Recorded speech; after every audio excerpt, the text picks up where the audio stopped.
Hey YouTubers, Grimmy here, and this is the video review for Transformers Generations Sandstorm. Now this guy is a very heavy retool of Springer. And wow. I mean, this is probably the most extensive retool I've ever seen. I mean, it's almost a entirely new mold. I mean, okay, yeah, I'm getting a little rambly here, but this is pretty much something you'd expect from Mattel and their He-Man or DC Universe Classics line, because they reuse a lot of parts, but they also add in new parts to make an entirely new vehicle and robot mode. Well, almost entirely new. But yeah. As you can see, we got him in his dune buggy mode, for lack of a better term at least.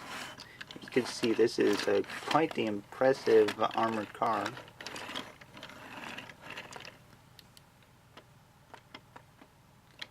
So mine doesn't seem to be on all fours here. But yeah, it's a pretty nice one. Rolls well.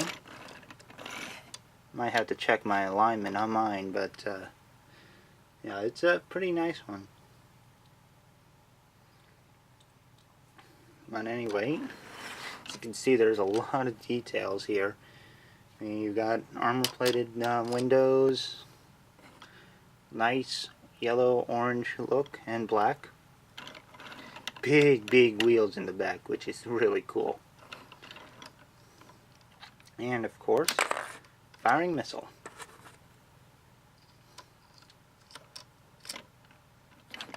Now the missile takes a little getting used to, since it's just a friction one. So the first few times it might not shoot as well as you'd like it. But anyway, for a quick comparison, let's just bring in the one that was based off in Springer. And wow, what a difference. I mean, you could see, just looking at it like this, these guys are significantly different from each other. You know, Sandstorm here has a nice back lift thanks to his gigantic back wheels. Springer is all the wheels are practically the same size. The back wheels are a little bigger, but not by a whole lot. So he's got a nice, flatter, sleeker look. You can also tell that Springer's got a different missile launcher, which fires 2 instead of Sandstorm's 1.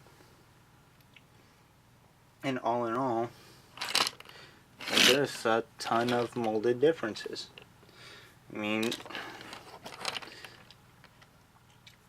it's hard to imagine how many parts they actually put into these guys when they first designed them.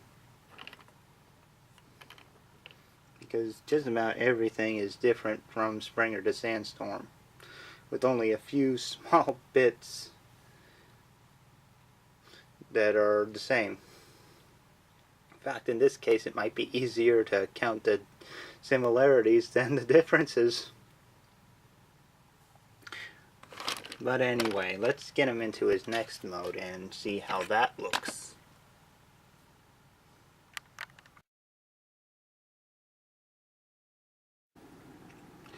And now we have Sandstorm in his VTOL plane mode. I don't believe this is a helicopter. You can correct me if you want. I'm sticking with plane on this guy. I mean, I know G1 was a helicopter, so I can understand people thinking this one is too, but it looks like a plane to me. Anyway, and it is a very nice plane mode. The colors blend well. The yellow and orange work pretty nice together, and the black detailing is good as well. And it's a nice setup. Looks good.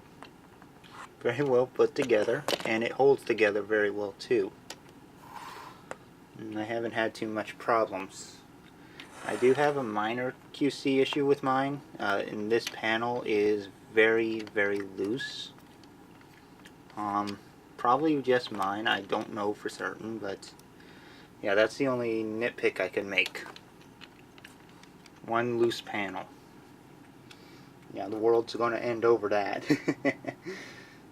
Okay, but anyway, his accessory, the blaster, like to get it ready for the VTOL plane mode, just fold this in, and if you notice, on that handle is a sculpted wheel. Wonder what that's for. But anyway, to attach it, we'll fold in the landing gear all the way. There is a little clip on the top right here.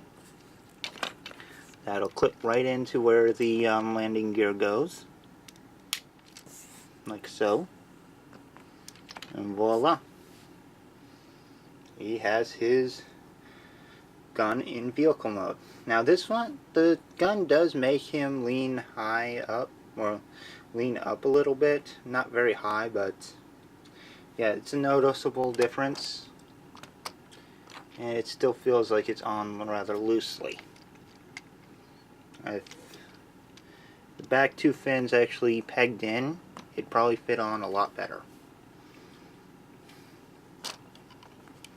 It feels crooked. Okay, yeah. Sorry, I don't usually have it on like this, so. But, yeah, that's how it looks. Give it another look here. You got the VTOL engines that were the wheels. Those wheels do still spin, and gives it the appearance that those engines are working, which is a nice touch. Got the tail fin. I mean, this thing looks a lot different from Springer. And speaking of, let's zoom this out. Back this up a little bit. Here's Springer. And before I get into the comparisons, yes, when I reviewed Springer, I transformed him wrong like everybody else seems to have. Or just about everybody else. A lot of people did it, so I don't feel so bad.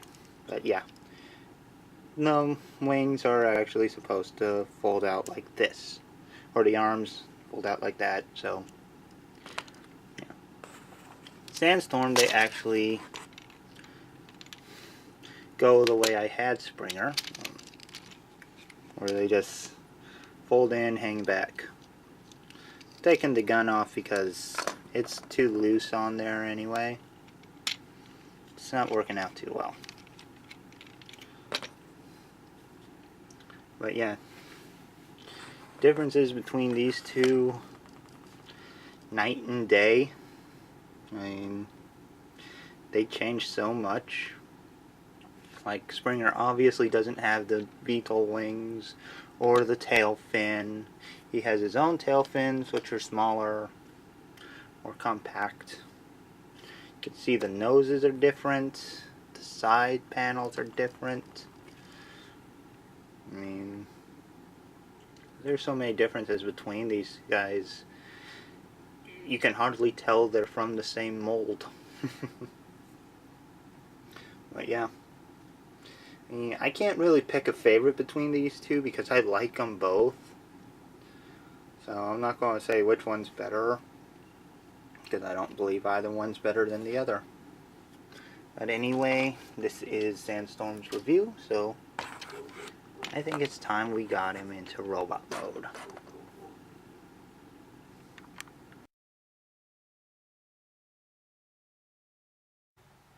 Okay, now we got Sandstorm in robot mode, and he's looking pretty good. This is based off his appearances in the IDW comics, so he's going to be pretty different from any G1 cartoon. which might throw some G1 fans off. I think this is a really nice rendition of Sandstorm, and I'm glad to have him in my collection. There's definitely enough nods to the G1 character for me. Sandstorm wasn't really a character I was drastically attached to in the G1 cartoons. He only had 2 appearances. The one on Paradron and Starscream's Ghost.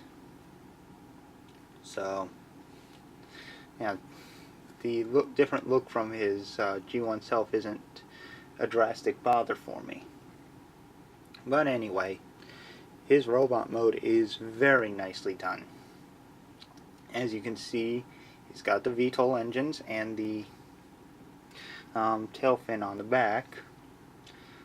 You do it like this, it's more of a nod to the G1 self, because G1 Sandstorm had this thing on his back. And it's pretty nice. You know, weakness is that he's very back heavy. These weigh him down quite a bit, and he doesn't really have that great of heel support. So unless you get him kind of leaning forward a bit, he's going to fall back a lot. The gun will help balance the weight out a bit, but yeah, you might want to work at how you pose his legs just to make sure that he can stand properly. For articulation, it's the same as Springer. Sorry, I got a lot of names with S here, so it's kind of hard to get it going. But yeah, he's got hinge, like up and down hinge, forward, back, so lots of movement there. Bicep swivel, ratcheted elbows, wrist swivel, got a ball jointed head, waist, which is always a nice thing. He's got double swivels at the hips, so it's pretty universal. Thigh swivel, ratcheted knees, and a little toe articulation.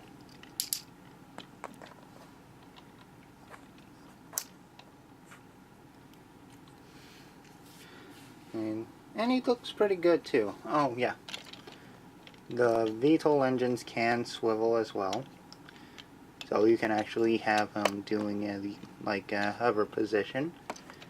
And if you can get a flight stand that'll fit him, hey, he'd look good in a flight pose.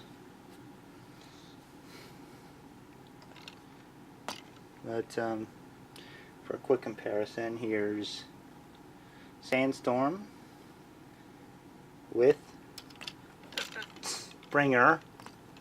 As you can, that back heaviness is starting to show a little bit. That little knock just almost killed Sandstorm. But yeah, as you can see, you can see where they have their similarities, but the differences are showing as well. I mean, there are plenty of different parts used for these guys, so even the most likely similarities really differ. Which is nice. I mean, it's nice that these guys came from the same idea, but are executed entirely different from each other. And I think it works out really well. So all we need is broadside, and we have all our triple changers now. But for another quick size comparison, let's bring out Sandstorm's old buddy Octane. Bring her out of the way real quick. If you're wondering why I'm calling a Decepticon Sandstorm's old buddy, watch Transformers Generation 1, Season 3, Starscream's Ghost, and you'll probably get the idea. Anyway, these guys look good together. Starting to think maybe we need a Voyager class Octane and Astro Train, though, like fully triple changing Octane and Astro Train. Yeah, these guys are pretty good. Anyway, I hope you guys have enjoyed this little review. And feel free to comment, subscribe, all the good stuff that comes along with this stuff. And I'll see you guys later. Take care, bye-bye, and have fun.